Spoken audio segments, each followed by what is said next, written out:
나이다. 아멘. 믿음으로 살고 믿음으로 순종합시다. 우리 같이 한번 외쳐볼까요? 시작. 믿음으로 살고 믿음으로 순종합시다. 아멘입니까? 아멘. 여러분, 믿는 자들에게 가장 기본적인 것은 사실 믿음이에요. 기본적인 베이직하게 믿음입니다. 그래서 예수를 믿는 자다, 예수를 따르는 자다라고 말하지 않습니까?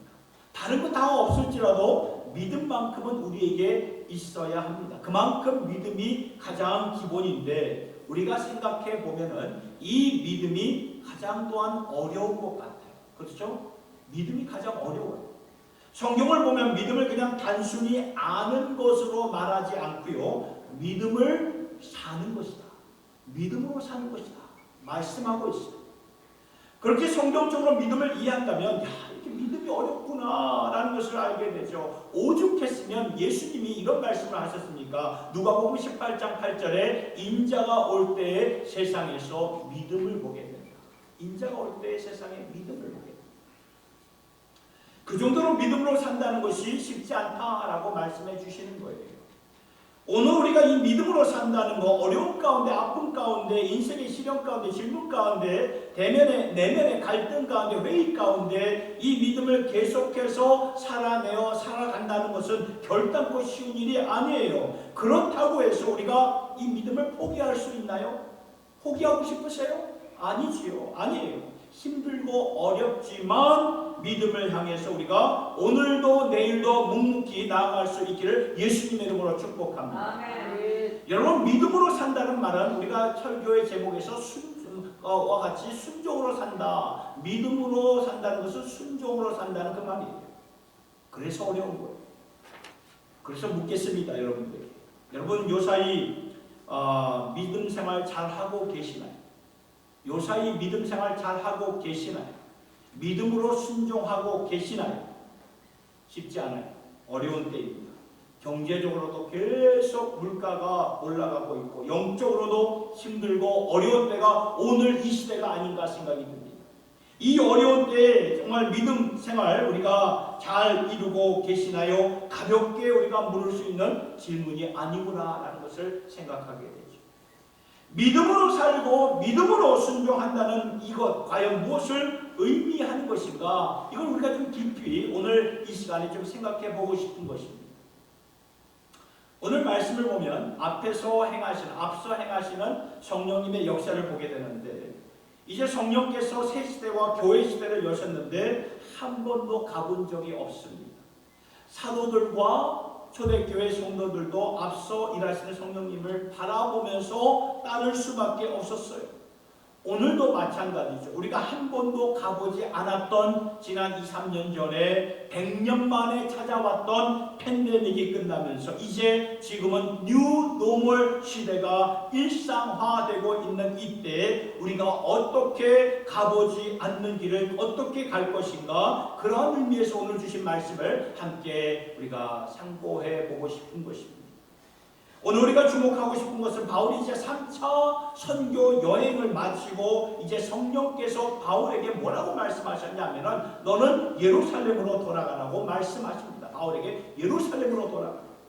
그러면서 예루살렘에 돌아가면 거기에 이제 펼쳐질 앞일에 대해서 예고를 하셨어요. 예루살렘에 가면 너는 큰 어려움을 당하게 될 것이다. 큰 어려움이 너를 기다리고 있을 것이다. 이러한 예고를 주셨기 때문에 사실 어떻게 보면 바울의 마음이 굉장히 망설일 수가 있어요. 가야 되나 말아야 되나. 그렇죠? 근데 바울은 전혀 망설이지 않았다는 거예요. 도리어 이 소식을 들은 에베소 성도들은 바울이 예루살렘으로 가는 것을 막아요. 이때 바울이 사도행전 20장 24절의 말씀을 통해서 그 에베소 성도들에게 말해요. 주 예수께 받은 사명 곧 하나님의 은혜의 복음을 전하는 일을 마치려 하면은 나의 생명조차 조금 더 귀한 것으로 여기지 아니하노라 하면서 성령께서 분부한 명령 예루살렘으로 가게 되죠. 아니나 다를까 사도행전 21장부터 26장까지를 보면 예루살렘으로 이게 바로 바울이 가니까 굉장히 어려움을 당하게 됩니다. 먼저 이 무리들의 폭행이 있었어요. 이 폭행은 단순한 폭행이 아니었어요. 이 소아시아에서 바울이 말씀을 전했을 때부터 그때부터 계속 바울을 따라다녔던 거예요. 그러면서 반대와 방해를 일삼았던 그런 무리들이었어요. 그 무리들이 선동이 되어서 바울을 폭행하니 얼마나 여러분 괴로운 날이 없겠습니까? 여러분 폭행 당해 보셨나요? 저도 이렇게 학창시절 때 폭행을 당해봤지만 너무 괴로워요. 너무 괴로워. 그리고 그 후에는 로마 군인들에게 끌려가서 신문을 당하고 채찍을 맞는 어려움도 당하죠. 그리고 그 후에는 유대인들 가운데 종교의 열정에 매여인 광신자들이 바울을 죽이기 전에, 오늘 우리가 말씀을 보았듯이 바울을 죽이기 전에 먹지도 마시지도 아니하겠다 이런 맹세한 자들이 40여 명이나 있었어요. 그러니 얼마나 위험천만한 일이고 공포의 그 자체였겠습니까? 안 그렇겠습니까? 오늘날 여러분 극단주의 무슬림들을 보세요. 그러면 저들은 종교의 열정을 가지고 우리는 살아있는 폭탄이 되겠다, 밤이 되겠다. 그래서 월트레이드 센터 그 911을 그렇게 한 거 아닙니까? 살아있는 폭탄이 되겠다. 얼마나 살벌한 말입니까? 그리고 그 후에는 바울이 죄수로서 끌려다니면서 총독들 앞에 서는 모습들이 계속 이제 사도행전 21장부터 26절 계속 이렇게 보여지고 있는 거예요. 그러니까 앞서 이러신 성령께서 지시한 대로 바울에게 내가 복음의 메신저로 예루살렘으로 가게 되면 큰 어려움이 기다리고 있을 것이다. 무슨 말입니까? 두려움이 계속 진행된다는 그 말이에요. 그럼에도 불구하고 바울은 묵묵하게 믿음으로 순종을 했어요. 그러니까 바울은 처음부터 알고 있었어요. 알면서도 나는 간다. 알면서도 나는 아골 골짝 빈들에도 나는 간다. 복음 들고 간다. 오늘 우리도 주님을 위해서 살고 주님을 위해서 죽겠다고 다짐을 하는 것은 어쩌면은 그렇게 어렵지 않을 수가 있어요. 다짐을 하는 거는 우리가 은혜를 받아서 다짐을 하잖아요. 은혜를 받으면 그런 하나님께 우리가 고백을 하잖아요. 그러나 막상 그 우리의 삶의 환경과 형편이 그런 어려움에 봉착하고 어려운 환경에 처한다면, 그리고 그 어려움이 계속 임한다면 우리의 마음이 흔들릴 수가 있다는 거예요. 그런데 바울은 전혀 위축되지 않았고 흔들리지 않았다는 거예요. 여러분 생각해 보세요. 이 묵묵하게 바울이 어떻게 그 과정을 믿음으로 걸어갔을까? 어떻게 바울이 로마 황제 법정 앞에서 설 수 있었을까? 전혀 그렇게 될 수가 없는데 도리어 바울이 무슨 신분이었습니까? 지금 죄수의 신분으로 잡히다 보니까 하나님께서 보호하시는 가운데 여러 총독들을 통하여서 로마 황제 앞으로 가게 되지 않았습니까? 이것이 하나님의 역사였던 것입니다. 그러니까 이렇게 계속되는 아픔과 어려움 가운데 하나님의 보호가 있었고, 그런데 더 중요한 것은 그 가운데서 바울의 믿음이 전혀 흔들리지 않았고 도리어 믿음으로 살았던 바울의 모습을 우리가 좀 유심하게 볼 수 있어야 된다는 거죠. 이것이 주님께서 찾고 찾는 살아있는 믿음인데, 오늘날 이렇게 믿음으로 살아내고 순종하는 믿음, 이러한 믿음을 가진 자가 오늘날 얼마나 될까 한번 생각을 해보게 됩니다. 오늘 우리의 삶도 참 막막할 때가 있죠. 다운된, 위축된 그러한 모습이 있지 않습니까?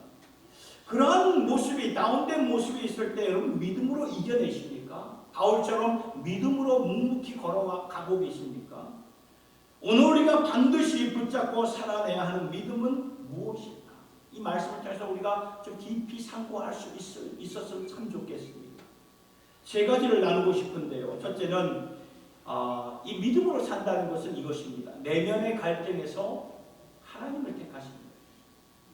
아멘입니까? 아멘. 내면의 갈등 누구에게나 다 있어요. 그럴 때 하나님을 택하십니다. 이게 믿음이에요. 여러분 믿음은 마음에 전혀 갈등이 없고 회의가 없고 의심이 없는 게 아니에요. 성경을 보면 믿음의 선진들은 이 믿음 때문에 갈등이 많이 있었다고 말을 해요. 시편 말씀 여러분 다 좋아하시죠? 시편 말씀을 잘 보아도 갈등을 가지고 하나님 앞에 질문하며 하나님을 향한 의심을 쏟아내요. 하나님 왜 지금 침묵하고 계십니까? 지금 어디에 계십니까 하나님? 하면서 마음의 아픔을 쏟아내는 모습들이 시편 말씀에 고스란히 담겨져 있지 않습니까? 오늘 우리의 삶 가운데도 다 내면의 갈등들이 다 있어요. 지금 어려운 때에, 믿음을 지키기 힘들 때에, 나의 믿음이 흔들리고 있을 때에, 갑자기 가정에 어려움이 닥쳤을 때에, 건강에 어려움이 있을 때에, 재정적인 어려움이 있을 때, 그럴 때 우리 안에 내면에 갈등이 있을 수밖에 없어요. 왜 그럴까요? 사람이기 때문에. 사람이. 근데 중요한 것은 그러한 때에 우리는 누구를 택해야 됩니까? 하나님을 택하셔야 돼요. 하나님. 이것이 바로 믿음으로 사는 모습이라는 것이죠. 어려움 가운데, 회의 가운데 이해할 수 없는 질문들이 있잖아요. 그럴 때 내면에 갈등이 있어요. 없다면 그건 거짓말하는 거예요. 말이 안 되는 거죠. 참 힘들 때 내면에 갈등이 있지만 결국은 누구를 택해야 됩니까? 하나님을 택하셔야 된다는 것입니다. 성경 속에 이러한 모습을 잘 보여준 인물이 누구입니까? 욥이에요. 욥의 인생을 보면 쓰나미처럼 해일처럼 갑자기 밀어닥친 어려움과 고통의 시간은 우리가 감히 상상할 수가 없는 그런 고통이에요. 그런 면에서 욥은 참 대단한 사람이구나라는 것을 생각하는데, 그런데도 그도 인간이었기 때문에 나중에는 하나님 앞에 자신의 갈등과 내면의 갈등을 토해내는 것을 봅니다. 하나님, 왜 지금까지 침묵하십니까? 그리고 나중에 욥을 보니까 자신이 태어난 나를 저주하는 욥을 보게 됩니다. 내가 왜 어머니 뱃속에서 태어났는가? 차라리 그때 내가 죽었으면 좋지 않았겠는가? 이 정도로 욥의 마음에 갈등이 있었다는 것은 나를 창조하시고 나를 만드신 하나님에 대한 갈등이 있었다는 말과 동일하다는 말이에요. 하나님, 왜 나를 만드셨습니까? 왜 나를 이 세상에 보내셨습니까? 갈등 속의 회의 가운데, 질문 가운데 있었던 욥이었어요. 그런데 그 질문 가운데 성경을 보니까 구약성경 에스겔서 14장을 보니 하나님께서 그래도 믿음으로 순종했던 세 사람 중에 한 사람이 바로 욥이었다는 것을 아십니다. 에스겔서 14장을 보면 욥과 노아와 다니엘이 하나님께서 인정했던 세 사람이에요. 그 중에 한 사람이 욥입니다. 하나님께서 인정하신 믿음의 사람 이 욥도 이렇게 내면의 갈등과 질문이 있었고, 어쩌면 하나님 앞에 반항하고자 하는 그런 마음도 있었어요. 여러분, 그것 자체가 없었기 때문에 하나님께서 믿음의 사람이라고 인정하신 것 아닙니다. 갈등과 질문과 반항하고자 하는 마음 다 있었어요. 욥에게도 있었고 오늘 우리에게도 그런 참 어려운 상황이 닥치면 그런 하나님께 향한 그런 질문과 원망, 이게 있지 않습니까? 그러나 중요한 것은 그런 가운데 결국 하나님을 택합니다. 그래서 욥기 13장 15절에 보면 놀라운 말씀을 욥이 고백을 하는데, 욥이 이렇게 고백을 합니다. 우리 같이 한번 읽어볼까요? 시작. 비록 하나님이 나를 죽이실지라도 나는 그를 신뢰할 것이다. 와, 여러분 이 말씀 보셨죠? 마지막에 욥이 선택한 고백은 주님이 나를 죽이실지라도 나는 주님을 의지하고 신뢰할 것입니다. 이것이 하나님께서 인정하는 믿음이라는 거예요. 와닿으시나요, 이 말씀이? 그러니까 이게 여러분, 결국 하나님을 택하겠다는 그 말인데, 이게 믿음이에요. 도리어 어려울 때 도리어 믿음으로 사는 이 모습이라는 거죠. 이것이 하나님께서 인정하는 모습. 여러분, 오늘 본문에서 바울도 마찬가지입니다. 바울도 하나님의 그 사역을 감당하면서 고민과 갈등이 왜 없었겠습니까?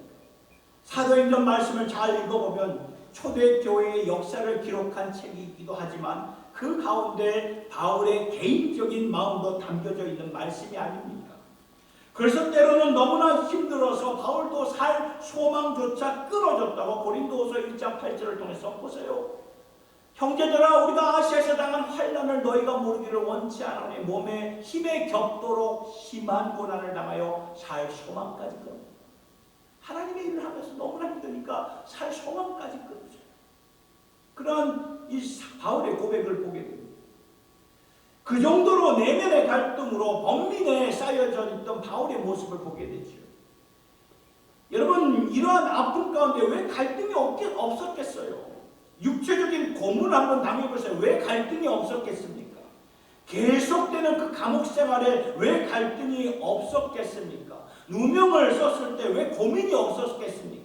가는 곳마다 하나님의 이름을 전하고 복음을 전했는데 사람들은 나를 바울을 죽이려고 할 때마다 왜 내적인 갈등이 없었겠습니까? 이것이 바울을 너무나 힘들게 만들었고 사는 것 자체가 너무나 버거웠어요. 그런 와중에서도 바울은 주님을 택하였다는 거예요. 그런 와중에서도 주님을 택하였어요. In the end, I trust God. 주님, 내가 어디로 가겠습니까? 어디로 가겠습니까? 힘들고 어렵고 주저앉아버린 그런 상황이 되어버렸지만 내가 어디로 가겠습니까? 하나님께로 갑니다. 하나님께로 갑니다. 이게 믿음이에요. 이게 믿음. 아멘? 아멘. 여러분, 지금 나의 갈 길 몰라도 나의 가는 길을 아시는 주님을 의지하는 거예요. 아멘. 우리는 나의 갈 길 몰라요. 그러나 주님은 나의 가는 길을 아시는 거예요. 그런데 우리가 주님을 의지하셔야 돼요. 어려울 때 더욱더 믿음으로 사는 것입니다. 설령 주님이 나를 죽이실지라도 욥이 고백한 것처럼 그래도 나는 주님을 신뢰하고 주님을 의지하며 살아가렵니다. 이러한 고백이요, 여러분, 우리 주님의 마음을 감동케 하신다는 거예요.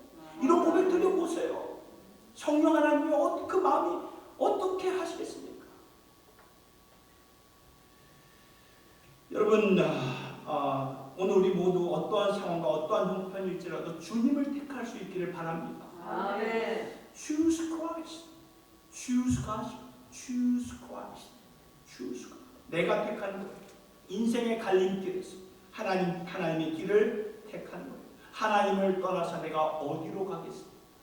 하나님을 떠나서 내가 어떻게 살겠습니까? 나는 하나님을 택하렵니다. 이러한 믿음으로 사실 수 있기를 예수님 이름으로 축원합니다. 아멘. 두 번째, 믿음으로 산다는 것은 아픔 가운데서도 감사할 이유를 찾아야 된다는 거예요. 이게 믿음으로 사는 거예요. 아멘. 여러분, 바울의 삶을 보면 끝이 안 보였어요. 끝이 안 보였어요. 여기서 힘들다가 다른 데로 가면 거기서도 힘들고 열매는 없고 계속되는 아픔, 그게 바울의 삶이 아니었습니까? 그런데 그 가운데 계속되는 하나님의 은혜가 있었다는 것입니다.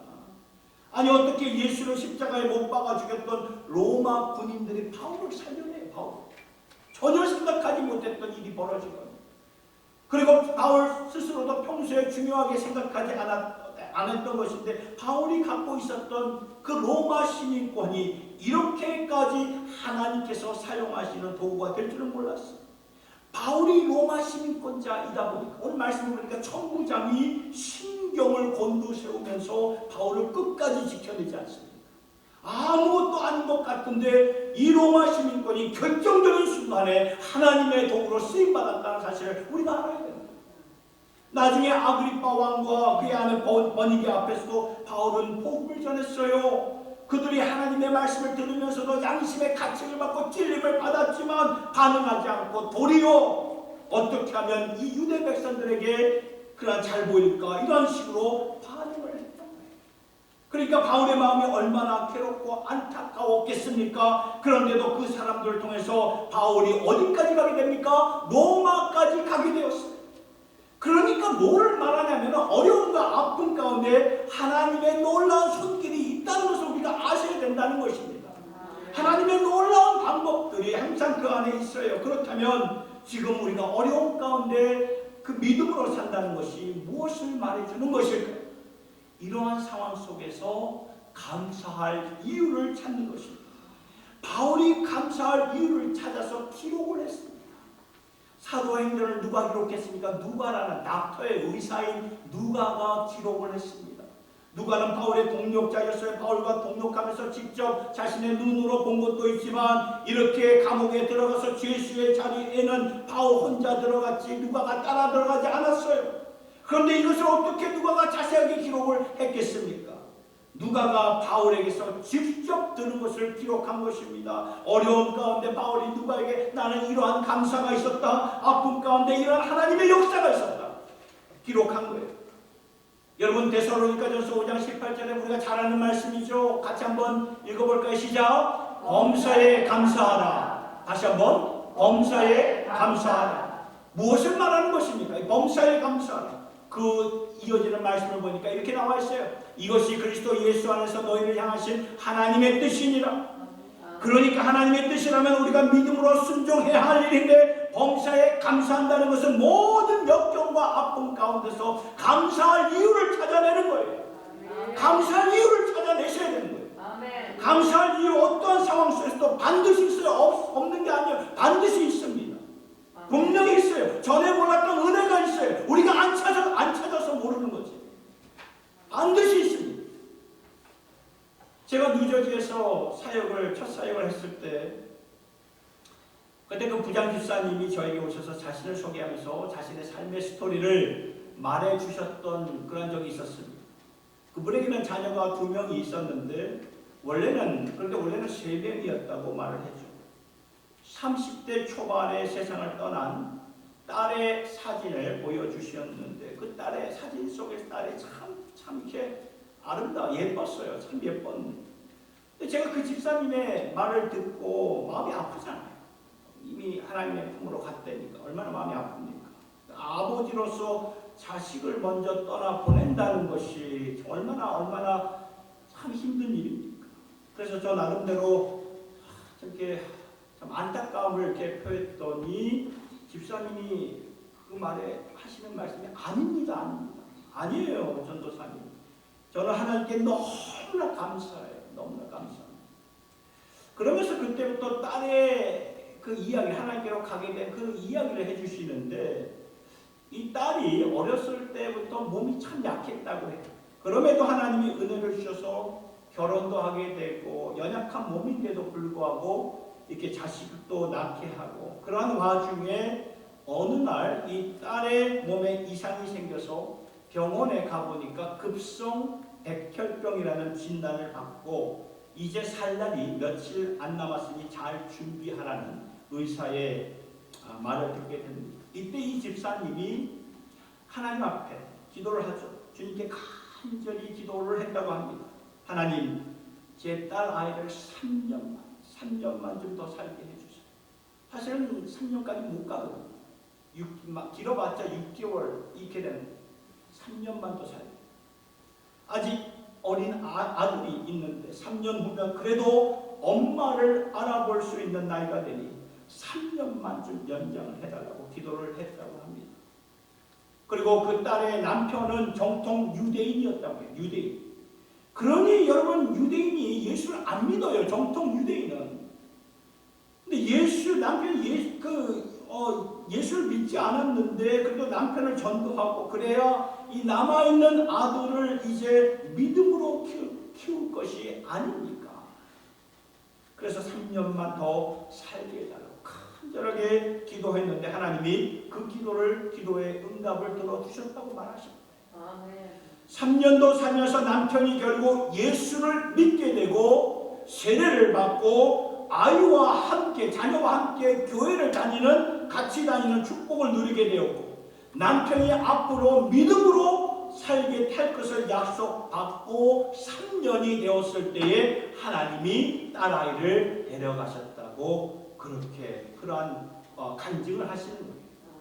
그래서 너무나 감격해하고 감사해하시는 그 집사님의 모습을 보았을 때, 저는 그때 솔직한 심정으로 저는 충격이었어요. 야, 이렇게도 살 수 있구나. 이렇게도 살 수 있구나. 여러분, 부모로서 30대 초반에 자식을 잃었다는 것은 그거 어떻게 받아들일 수 있겠습니까? 너무나 빨리 데려가셨다. 어린 자식은 어떻게 하냐.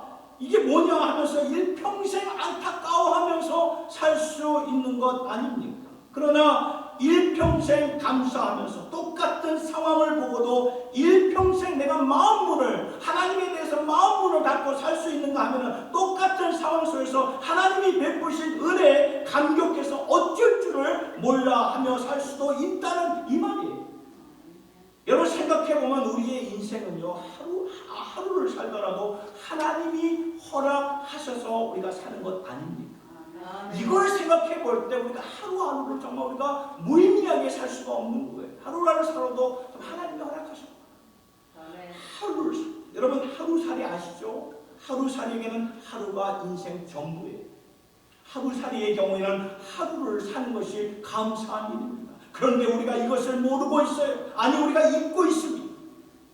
우리도 피조물로서 하루를 살더라도 창조주 하나님이 허락하셔서 사는 것인데 우리가 감사를 잊어버리고 잃어버리고 살아가는 경우가 너무나 많지 않습니까? 욥기 1장 21절을 보면 우리가 잘 아는 말씀입니다. 내가 모태에서 엄마의 적에서 적신이 나왔은지 또한 적신이 그리로 돌아갈지라. 적신으로 왔다 적신으로 무슨 말입니까? 벌거벗고 왔다가 벌거벗고 돌아간다. 이것이 인생의 인생. 근데 우리가 살면서 우리가 벌거벗고 왔는데 그러면서 살면서 옷 입고 있잖아요. 벌거벗고 아무것도 안 가지고 이 세상에 나왔는데 지금 보면 우리의 가정이 있고, 그렇죠? 적어도 우리가 하루에 2끼 이상은 밥을 먹고 있잖아요. 돌아보면 다 있어요. 다 있어요. 벌거벗고 왔는데 다 가졌어요. 다 있어요. 그러니까 왜 나는 2끼만 먹을 수밖에 없습니까? 아니면 2끼라도 있으니 참 감사합니다. 아멘. 금식해보세요. 감사하는 마음이 절로 나옵니다.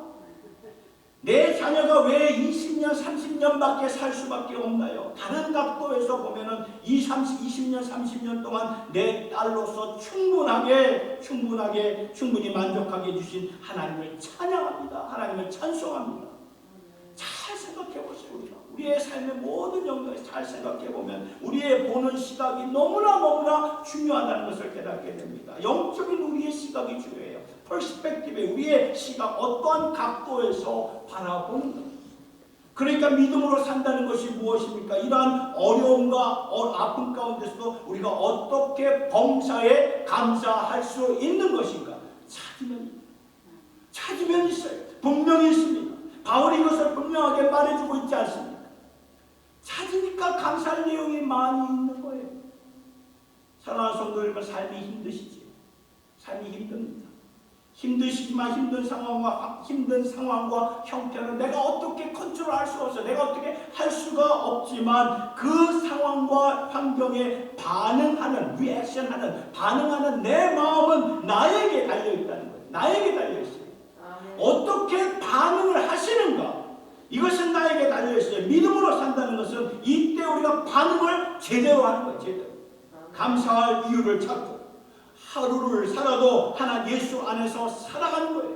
아멘. 예수 안에서 여러분 우리 다 받으셨잖아요. 예수 안에서 구원도 받고 예수 안에서 하나님의 의로움도 받고 거룩함도 받고 다 받았잖아요. 받은 것을 기억하라는 거예요. 기억하면서 하루를 살더라도 우리 모두 정말 감사하며 감격하는 주님이 기뻐하시는 삶을 살 수 있기를 예수님의 이름으로 축원합니다. 아멘. 세 번째, 믿음으로 산다는 것은 막막함 가운데서도 예수의 증인의 삶을 사는 거예요. 이게 믿음이에요. 바울의 삶을 잘 보세요. 막막합니다. 어려워요. 어려움을 이미 예루살렘으로 하면 큰 어려움이 있을 것이다. 어려움을 이미 예고해 주셨기 때문에 어려움이 온다는 것을 어느 정도 인지했지만 그래도 누가 봐도 이건 너무나 심한 어려움이에요.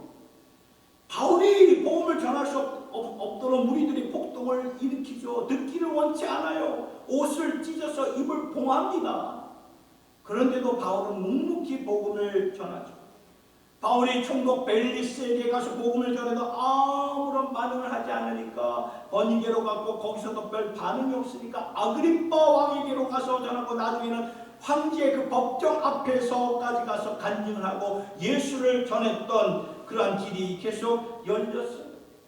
그러니까 여러분 이런 바울의 삶의 과정을 우리가 깊이 생각해 보면 솔직히 바울이 죄수로 잡히지 않았다면 이러한 어려움이 없었다면 이러한 총독들과 왕들과 황제 앞에 설 수 있었겠습니까? 여러분 불가능한 거예요. 도리어 어려움과 아픔이 있었기 때문에 바울이 죄수로 잡혔기 때문에 이러한 사람들 앞에서 서게 된 것입니다. 그러니까 어려움과 아픔 가운데 도리어 예수를 증언할 수 있는 기회가 열려진 것입니다. 그렇다면 오늘 우리에게 한번 눈을 돌려보았으면 좋겠습니다. 어떻게 보면 지금이 우리가 예수를 증거할 좋은 찬스예요. 입술로 증거할 수 있지만 믿음으로 증인의 삶으로 사는 모습을 증거하는 것이 참 중요합니다. 왜냐하면 팬데믹 이전에 우리가 세상 사람들에게 어떻게 간증을 했는가? 보통은 이렇게 간증합니다. 예수 믿으니까 잘 되더라. 예수 믿으니까 축복받더라. 보통 우리가 이렇게 복음을 전하지 않았습니까? 예수를 전하지 않았습니까? 물론 예수 믿고 잘 되는 건 맞아요. 어려움과 아픔 가운데 주님이 우리를 돌보시고 잘 되게 하셨어요. 우리나라 잘 되게 하셨습니다. 맞는 말입니다. 아멘. 그런 말들이 굉장히 어필이 되어서 적용이 되었다는 거죠. 그런데 어느 순간부터 그러한 간증이 이제 적용이 안 돼요. 어필이 안 됩니다. 왜냐하면 예수 안 믿어도 잘 살거든요. 예수 안 신앙이 없어도 배불리 먹고 살거든요. 여러분 주위에 잘 보세요. 예수 안 믿는, 예수를 안 믿는 분들 잘 살, 교회를 나오시라 해도 안 나와요. 안 나와. 잘 살거든요. 배불리 먹거든요. 어필이 안 되는 거예요. 그런데 하나님께서 이 팬데믹을 통해서 삶의 토대를 바꿔 놓으셨다는 거예요.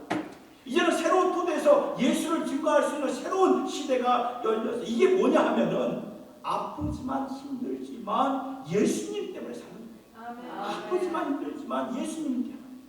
예수님 때문에 잘 되고 형통한 인생의 그런 토대에서 이걸 전환시켜서 이제는 힘든 가운데 어려움 가운데 예수님 때문에 사는 것이고 아멘. 차원이 다르고 병든 가운데서도 예수님 때문에 사는 것이고 가정의 어려움 가운데서도 내가 예수님 때문에 사는 것이고 아멘. 이게 파워풀하고 이게 파워풀.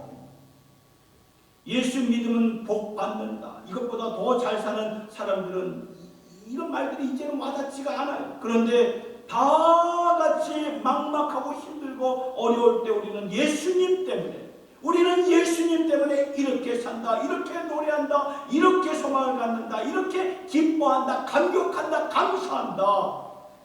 차원이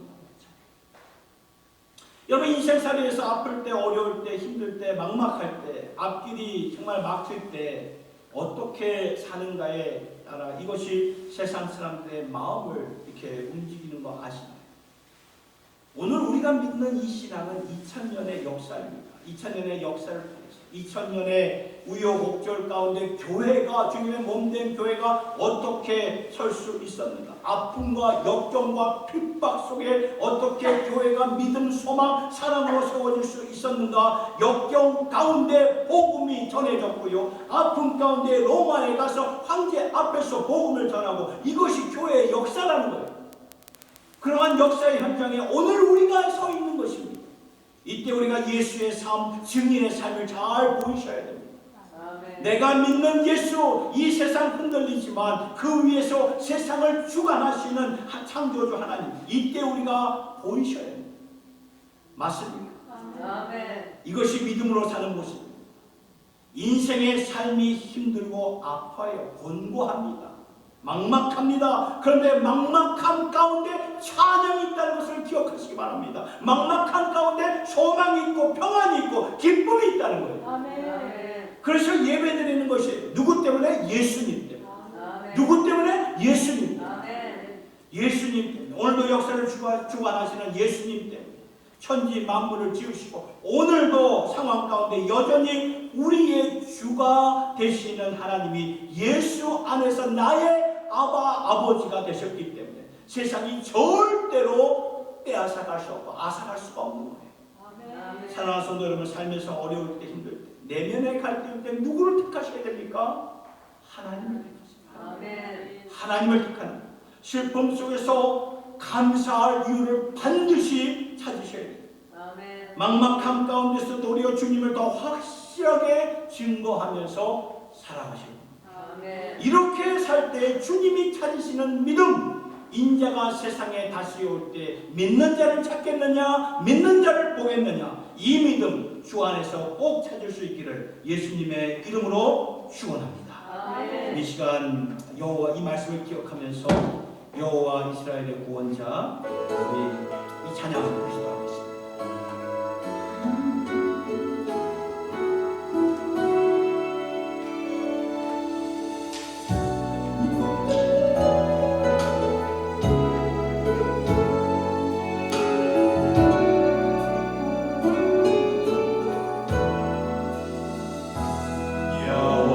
여호와 이스라엘의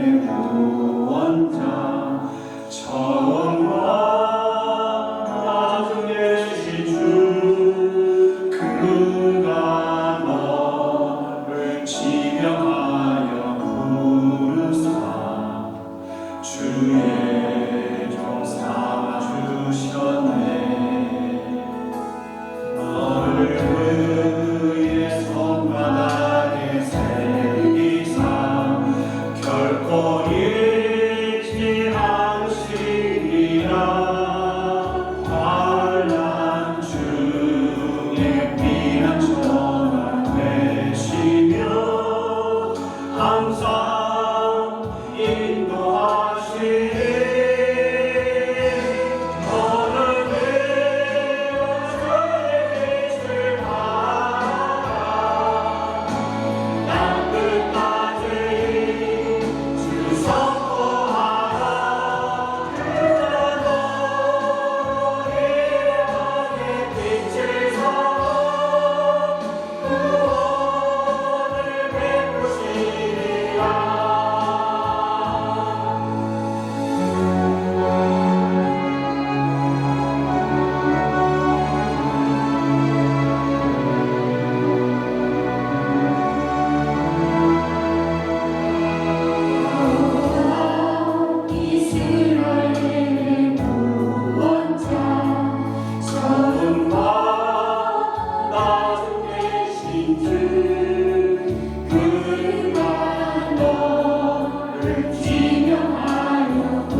기도하겠습니다.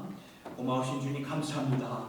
나의 영원한 기업이 되시고 십자가의 사랑으로 우리를 자녀 삼아주신 주님, 오늘 우리가 어려운 시기를 지날 때, 아니면 아플 때, 아니면 갑자기 곤고할 때, 회의가 될 때, 인생의 질문이 될 때, 오늘 이 상황 속에서 어떻게 믿음을 지키며 살아갈 수 있는 것인가 생각을 하게 하여 주시면 감사를 드립니다. 아버지, 우리 안에 생기는 많은 질문과 내면의 갈등 속에서 의문 가운데 여전히 하나님을, 주님을 택하며 살 수 있는 여기에 모인 주님의 권속들 되게 하여 주시옵소서. 하루를 살더라도 그 하루를 허락하신 하나님의 은혜가 있습니다. 그 은혜를 발견하게 하시고 하나님께 감사하며 감격하는 저희들 모두가 되게 하여 주시옵소서.